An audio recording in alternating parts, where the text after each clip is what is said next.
मसूरी में training centre के बाहर बैठा एक लड़का रो रहा था। वहीं पर जो वहां का वॉचमैन होता है वो उसके पास आता है और उसे समझाता है। कहता है, भाई क्यों रोता है, ये तो यहाँ का रोज का काम है। आए दिन कोई ना कोई लड़की किसी लड़के को धोखा देती है और आए दिन कोई लड़का किसी लड़की को धोखा देती है। इसी वक्त को सुनते सुनते मुझे काफी समय हो गया है। यही वाक्यांश हर बार जब भी ट्रेनिंग चालू होती है यहाँ पर एक ना एक केस ऐसा आ जाता है कि जब लोगों के पास कामयाबी होती है तो जो जब कामयाबी नहीं होती उस समय पर साथ देने वाले होते हैं वो पीछे छोड़ देते हैं उन्हें। आज भी कुछ ऐसा ही हुआ था। जो राकेश था उसके साथ कुछ ऐसा हुआ कि जिसे आप जानोगे तो आपको हैरानी हो जाएगी। लेकिन जो उसके साथ हुआ उसने उसका बदला इस कदर लिया कि आपको सुनकर बहुत ही अच्छा लगेगा। शुरू करते हैं आज की कहानी। आज की कहानी शुरू होती है दिल्ली के मुखर्जी नगर से। यहाँ पर एक लड़का जिसका नाम होता है राकेश, जो कि अपने घर वालों से जिद करके पढ़ने के लिए जाता है। मिडिल क्लास परिवार का लड़का होता है, बहुत ही मेहनत करता है और मेहनत के साथ पढ़ाई करता है और अपने माता पिता से कहता है कि मैं मुखर्जी नगर में रहूंगा तो वहां जाकर अपने लिए मेहनत भी करूंगा और साथ ही साथ पढ़ाई भी करूंगा। इस बात को सुनकर माता पिता मान जाते हैं और अब उसकी वहां पर सेटिंग करा देते हैं। उसे वहां पर रहने के लिए कमरा दिलवा देते हैं, उसका कोचिंग में एडमिशन करा देते हैं। शुरुआत में तो माता पिता ही पैसे लगाते हैं, लेकिन अब वो कहते हैं कि बेटा घर का भी खर्च है, तुम्हारे भाई बहन भी हैं, मेरा घर का भी काम है, तो मुझे यहाँ पर भी पैसे चाहिए। अब मेरे पास पैसे नहीं हैं। जो राकेश है वो वहां पर मेहनत करता है और अपना पढ़ाई करता है, मेहनत के साथ साथ पढ़ाई करता है और जो कुछ माता पिता पर बचता है वो भी उसके लिए भेज दिया करते हैं। वो पढ़ाई करता है बहुत लगन से और फर्स्ट टाइम में ही उसका प्री क्वालिफाइड हो जाता है। जैसे ही उसका प्री एग्जाम क्वालिफाइड होता है तो जो बच्चे वहां जॉब पढ़ने के लिए आए थे, अब जिन जिन का क्वालिफाइड हुआ था उनमें सभी में नेचुरल सी बात है दोस्ती होनी थी। और वहां पर जो ये लड़का है राकेश, इसकी सीमा नाम की लड़की से दोस्ती हो जाती है। वो इससे दोस्ती करती है और अपनी सारी बात बताती है। वो बताती है, मैं भी यहाँ पर एक आईएएस ऑफिसर बनने के लिए आई हूँ। मुझे मेरे घर वालों ने सिर्फ 2 साल दिए हैं कि 2 साल में जो मुझे पढ़ना है वही मैं पढ़ लिख कर और फिर यहाँ से लौट जाऊं। इस बात पर राकेश कहता है कि अगर हम मेहनत करेंगे तो 2 साल तो हमारे लिए काफी हैं। और वो इसी मनसा से अब वहां पर मेहनत करने लगते हैं। पहली बार उसका प्री क्वालिफाइड हो चुका था, लेकिन अब उसकी लाइफ में सीमा एंट्री कर चुकी थी और वो ज्यादा वक्त सीमा के साथ बिताता, सीमा के साथ ही रहता और पढ़ाई पर कम फोकस कर पाता। और अब की बार सीमा का भी और उसका भी प्री ही रह जाता है, मेन तो दूर की बात होती। अब जब दोनों एग्जाम क्लियर नहीं कर पाते हैं तो अब वो दोनों सोचते हैं और दोनों लगातार मेहनत करने लगते हैं। लगातार जब मेहनत करते हैं तो अब की बार दोनों का प्री क्वालिफाइड हो जाता है और दोनों बहुत खुशी मनाते हैं और अब अगले मेन की तैयारी करने लग जाते हैं। धीरे धीरे वक्त निकलता है और अब वो मेन का एग्जाम देती है। मेन एग्जाम अब उस लड़के का क्वालिफाइड हो जाता है, लेकिन उस लड़की का मेन एग्जाम क्वालिफाइड नहीं होता है। इस बात पर जो सीमा है वो बहुत जोर जोर से रोने लगती है और कहती है, मेरे घर वालों ने मुझे सिर्फ 2 साल दिए थे, अब मैं करूं तो क्या करूं, मेरे पास सिर्फ 1 साल बचा है, 2 अटेम्प्ट मैं दे चुकी हूं, अब मैं क्या करूंगी। इस बात को सुनकर वो बहुत परेशान होता है और राकेश उसे शांति देता है, कहता है कि तुम शांत रहो, तुम चिंता मत करो, हो सकेगा तो मैं तुम्हारे घर वालों से बात कर दूंगा और तुम अपनी पढ़ाई लिखाई करो। क्योंकि वो दोनों एक दूसरे से इतना प्यार करते थे, एक दूसरे की बातों को बिना बोले समझ जाया करते थे। यूं ही सिलसिला चलता है और अब की बार में जो वो लड़का है उसका इंटरव्यू था और लड़की का मेन एग्जाम था, लेकिन अब की बार कुछ उल्टा होता है। जो लड़की है उसका मेन क्वालिफाइड हो जाता है और जो लड़का है उसका इंटरव्यू रह जाता है, वो इंटरव्यू को क्लियर नहीं कर पाता है। जब वो इंटरव्यू को क्लियर नहीं करता है तो उसके घर वालों का फोन आता है कि बेटा कोई भी नौकरी कर लो, जरूरी नहीं है, नहीं हो पा रहा आईएएस को तो कोई जरूरत नहीं है। इसी बात पर राकेश कहता है कि पापा मम्मी आप चिंता मत करो, मैं जरूर कुछ ना कुछ कर लूंगा और मैं और पढ़ाई करूंगा, मैं और मेहनत करूंगा, मैं जरूर आईएएस बन जाऊंगा। इस बात को सुनकर माता पिता कहते हैं कि ठीक है बेटा, कर लो मेहनत। और ऐसे ही अब सिलसिला आगे चलने लगता है। इधर वो जो लड़की है उसको 2 साल कंप्लीट हो चुके थे, उसका मेन क्लियर हो गया था, लेकिन वो अब इंटरव्यू में रह जाती है। जैसे ही वो इंटरव्यू में रहती है तो उसके घर वालों को पता चलता है और घर वाले कहते हैं कि बेटा अब तुम्हारी दी हुई मोहलत कम हो गई है, यानी कि पूरी हो चुकी है, अब तुम्हें घर आ जाना चाहिए, तुम्हें अब रहने देना चाहिए इस टेस्ट को, ये तुमसे नहीं हो पाएगा। इस बात पर अब सीमा फूट फूट कर रोने लगती है और कहती है कि मैं अपनी मंजिल के इतने करीब हूँ और मेरे माता पिता मुझे अपनी मंजिल को नहीं पाने दे रहे। इस बात पर राकेश सुनकर उसकी बातें और अब उसके घर पर फोन लगा देता है। जैसे ही उसके क्लासमेट का फोन आता है तो घर वाले कहते हैं कि भाई आप कौन हो, तो वो बताता है कि मैं भी उसी की क्लास में तैयारी करता हूँ और वो लड़की मुझसे भी बहुत होशियार है पढ़ने में, मैं तो तब भी तैयारी कर रहा हूँ, वो उसका तो बस इंटरव्यू बाकी है और अब की बार में वो उसे भी कर लेगी। इस बात पर घर वाले मान जाते हैं, कहते हैं कि चलो एक बार और मौका देकर देखते हैं आगे क्या होता है। और अब की बार में सीमा का जो इंटरव्यू है वो भी क्रैक हो जाता है, लेकिन जो लड़का है अब उसने तैयारी छोड़ दी थी। अब वो सीमा को ही सपोर्ट करने लगता है। राकेश हर बात में सीमा के लिए तैयार रहता और सीमा को हर चीज में मोटिवेट किया करता। जो भी जरूरत होती पढ़ाई की उन सभी चीजों को खुद ही अरेंज करता और खाने में भी हर चीज सीमा को खिला दिया करता, खुद पीछे हट जाया करता। उसे एक बहुत अच्छी लाइफ वो दे रहा था, वहां पर दिल्ली में उसे बहुत ज्यादा सपोर्ट कर रहा था। धीरे धीरे टाइम निकल रहा था और आज अब वो जो लड़की है इंटरव्यू क्लियर करके अब ट्रेनिंग के लिए मंसूरी जाने वाली थी। अब इस दिन जो राकेश है वो सारी रात उस लड़की से बात करता है और कहता है कि आखिरकार तुम्हारा तो सपना पूरा हुआ और मैंने अपना सपना तुम्हारी ही नजरों से देखना शुरू कर दिया है और मैं अब तुम्हारा इंतजार करूंगा दिल्ली में ही रहकर, मैं अपने घर पर नहीं जाऊंगा।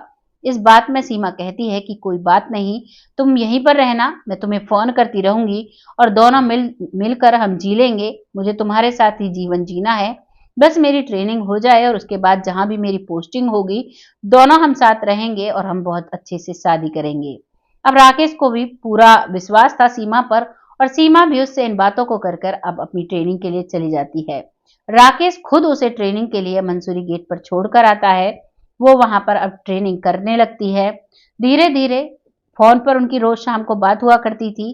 पहले रोज शाम को बात हुआ करती थी, लेकिन अब 2 शामों में बात होने लगी, फिर 3 शामों में और अब ऐसा हो गया था कि एक एक हफ्ते में बात हुआ करती। जब भी राकेश उससे बात किया करता तो सीमा कहा करती कि मैं बहुत ज्यादा मेहनत करनी पड़ती है, ट्रेनिंग के दौरान मैं थक जाती हूँ, इतनी सारी चीजों पर स्टडी करनी होती है, तो इसीलिए मैं तुमसे बात नहीं कर पाती हूँ। यही सिलसिला लगातार उनका चला और अब उनका कहने का टाइम होता है कि अब उन्हें जो फोन पर बातें होनी थी वो भी बंद हो जाती हैं। जब वो फोन मिलाता है और उसका फोन नहीं मिलता है तो वो बहुत परेशान होती है। वो सोचता है कि कहीं सीमा परेशान तो नहीं, कहीं सीमा किसी मुसीबत में तो नहीं, तो राकेश सीधा मंसूरी ट्रेनिंग की जगह पर पहुंच जाता है और वहां जाकर अब इंतजार करता है सीमा से मिलने का।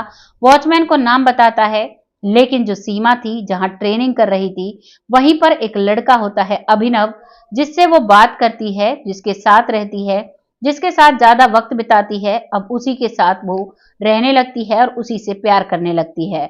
उसी की वजह से वो ज्यादा देर तक राकेश से बात नहीं करती थी और अंत में राकेश का नंबर उसने ब्लॉक लिस्ट कर दिया था।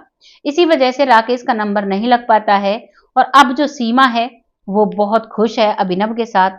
लेकिन जैसे ही राकेश ट्रेनिंग सेंटर के गेट पर पहुंचता है और वॉचमैन के द्वारा सीमा को बुलवाया जाता है तो सीमा वहां अपने उस बॉयफ्रेंड अभिनव के साथ आती है। जैसे ही राकेश सीमा को अभिनव के साथ देखता है, पहले तो उसे शक होता है, लेकिन वो सोचता है कि कोई कॉमन फ्रेंड होगी, कोई परेशानी नहीं है और अब वो उससे कहने लगता है कि सीमा तुम्हें कोई परेशानी तो नहीं, मैंने तुम्हारा नंबर कई बार ट्राई किया लेकिन तुम्हारा नंबर नहीं लगता है। तभी सीमा कहती है कि तुम बहुत बुद्धू हो, अब तक भी तुम नहीं समझे कि मैं तुम्हें क्यों इग्नोर कर रही हूँ। पहले हमारी कितनी बातें होती थी और अब मैं तुम्हें हफ्ते 10 दिन में भी कॉल नहीं करती हूँ, जब भी तुम्हारा ही कॉल आता है और अब भी तुम्हारा कॉल मिलना बंद हो गया है। क्या तुम्हें इतना भी नहीं अंदाजा, तुमने इतनी पढ़ाई लिखाई की है, मानती हूँ तुम्हारे हाथ एक आईएएस की जो पास का जो रिजल्ट है वो नहीं लगा, तुमने कोचिंग में नहीं आ पाए, लेकिन तुमने इतने बुद्धू कैसे बन सकते हो। जैसे ही उसकी ये बात है वो सुनता है, अब उसे सब कुछ समझ में आ गया था, लेकिन फिर भी राकेश कहता है कि सीमा मेरी बात मान जाओ, मैंने तुमसे सच्चा प्यार किया है, और तुम ये मेरे साथ गलत कर रही हो। जब सीमा उससे बात कर रही थी, बहस कर रही थी, तभी अभिनव बोलता है कि क्या तुम्हें समझ में नहीं आता, आप यहाँ से जाइए, वो आपसे प्यार नहीं करती, वो मुझसे प्यार करती है। और वहां से सीमा को लेकर अभिनव चल देता है। उसके बाद राकेश दरवाजे से बाहर आता है और वहीं बैठकर फूट फूट कर रोने लगता है। वहां का जो वॉचमैन है वो आता है और आने के बाद राकेश को समझाता है और कहता है कि भाई, ये तो यहाँ पर रोज का काम है। हर बार जब भी बच्चे कोचिंग के लिए आते हैं आईएएस अफसर, उनमें से कोई ना कोई तो धोखेबाज हो ही जाता है और एक ना एक जने को रोना पड़ता है। कभी कोई लड़की बेवफाई का शिकार बनती है तो कभी कोई लड़का बेवफाई का शिकार बनता है। अक्सर लोग मतलबी हो जाते हैं जब उनका काम निकल जाता है, और वो एक बड़ा एग्जाम्पल इस गेट पर देखने के लिए आपको हर साल मिल जाएगा।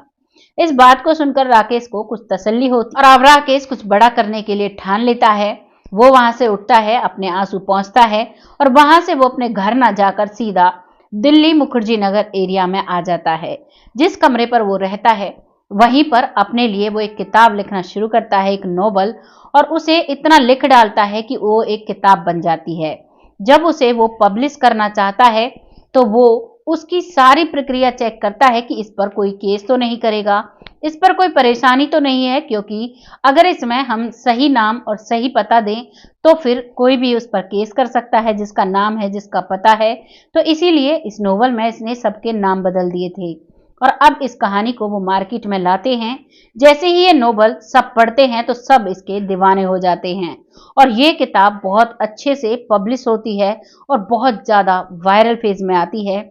बहुत से लड़के लड़कियां जो आईएएस की तैयारी कर रहे थे, इस किताब को सिलेबस के साथ साथ पढ़ते हैं कि हमें कोई अपना शिकार ना बना ले और हम अपनी कामयाबी के आगे किसी को आड़े ना आने दें, चाहे वो लड़का हो चाहे वो लड़की हो। और अब जो व्यक्ति, जो राकेश था, वो एक वायरल व्यक्ति बन चुका था। उसके घर पर लोगों का तांता लग जाता है और उसके पास जो पैसों की कमी थी अब वो दूर हो चुकी थी। अब उसके पास करोड़ों रुपए आने लगे थे। हर टीवी चैनल पर, हर न्यूज चैनल पर, हर यूट्यूब चैनल पर उसकी फोटो देखने के लिए मिल रही थी। जैसे ही वो वायरल फेज में आता है, अब माता पिता जो चाहते थे उनका बेटा कलेक्टर बने या फिर आईपीएस बने या जो भी बने, अब उनका सारे सपने पूरे हो जाते हैं, क्योंकि परिवार में सारी जो पैसों की कमी थी वो पूरी हो चुकी थी और परिवार बहुत राजी खुशी रहने लगा था। इस बात को देखकर राकेश मन ही मन खुश होता है, लेकिन जब जब उस किताब का जिक्र उसके सामने आता है तो उसके जो स्टडी टाइम के जो घाव उसकी प्रेमिका ने दिए थे वो सभी ताजा हो जाते हैं और वे एक मंदी सी मुस्कान से उन्हें भुलाने की कोशिश करते हैं। वो जो प्रेमिका जो कोचिंग लेती थी और जो ट्रेनिंग कर रही थी, जब उसे इस किताब का पता चलता है तो वो पूरी किताब पढ़ती है और वो चाहती है कि इस किताब को पब्लिश ना किया जाए, क्योंकि वो एक आईएएस अधिकारी बन चुकी थी और अब वो अपनी अप्रोच लगाती है।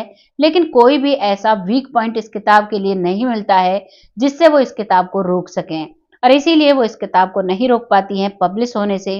और आज भी मार्केट में आपको ये किताब मिल जाएगी।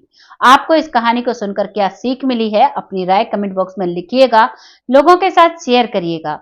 इन कहानियों को लाने का उद्देश्य कतई भी ये नहीं है कि आप लोग इससे डिमोटिवेट हों, परेशान हो। इस कहानी को लाने का सिर्फ यही उद्देश्य था कि आप लोग इससे मोटिवेट हों और अपने जीवन में किसी को भी, अपनी कामयाबी के बीच में किसी को भी अड़चन ना बनने दें। ये कहानी यहीं पर खत्म होती है। वीडियो के अंत में मैं उन लोगों के नाम लेना चाहूंगी जो लोग हमें रेगुलर सपोर्ट करते हैं, हमारी वीडियो पर अपना इंपॉर्टेंट कमेंट लिखते हैं और हमें मोटिवेट करते हैं।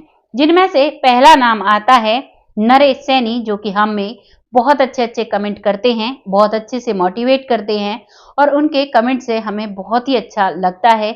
हम आगे ऐसी कहानियां आपके सामने लाने में बहुत ही हमें प्रेरणा मिलती है। अगला नाम आता है वेक्टर एक्स एडी, किसी और नाम से है और इनका नाम है विवेक, जो कि हमें बहुत सपोर्ट करते हैं, हमारी हर वीडियो पर अपना कमेंट देते हैं और हर वीडियो को पूरा देखते हैं। एक नाम आता है आलोक शर्मा, जो कि हमारी वीडियो को पूरा देखते हैं और हमारी हर वीडियो पर अपना कमेंट लिखते हैं, अपना कीमती वक्त देते हैं। ऐसे ही हमें सपोर्ट करते रहें, आपके सपोर्ट की बहुत ज़रूरत है। आपके सपोर्ट से ही हम आगे बढ़ते हैं। अगला नाम आता है नादिरा जी, जो कि बिहार से हमें देखती हैं और रेगुलर हम पर कमेंट करती हैं। बहुत ही बहुत धन्यवाद आपको। ऐसे ही हमें सपोर्ट बनाए रखें। हमारे जितने भी चैनल हैं सभी पर हमें सपोर्ट कर रही हैं, आपका तहे दिल से धन्यवाद। बहुत जल्द फिर से आती हूँ ऐसी ही किसी सच्ची और अच्छी कहानी के साथ। तब तक अपना और अपनों का ख्याल रखें। जय हिंद, जय भारत।